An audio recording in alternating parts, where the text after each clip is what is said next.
is there any barrier to the technology adoption? I think from the crypto blockchain, no secret, it's got a fairly mixed reputation. So there's still this major fear factor. So I think people do care a bit more about how is this working, because only through education are we going to get that broader adoption.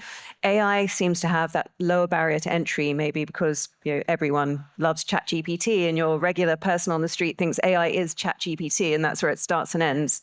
Not about the huge ecosystem that's out there.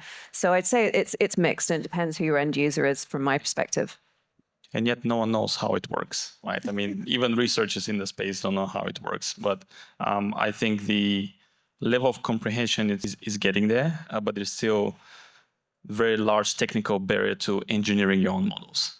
It literally is rocket science. Someone asked me before, like, oh, truly, like, not just a handful of people can do it. Actually, only a handful of people can train and engineer new models. So that's like, we're at the stage where we're building rockets right now, probably like similar to what we did 100 years ago, and we're still launching them and crashing them and trying to figure out the best propulsion system for this thing to leave our backyard of experimentation, right? That's the state of AI right now, and there is so much information and people are just struggling to catch up with it.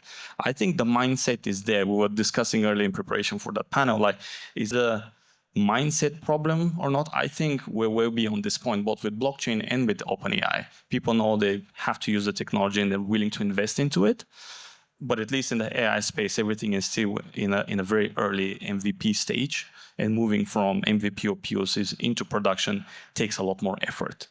An example in data extraction, right? If your business relies on perfectly extracted data, the difference in accuracy is single digits.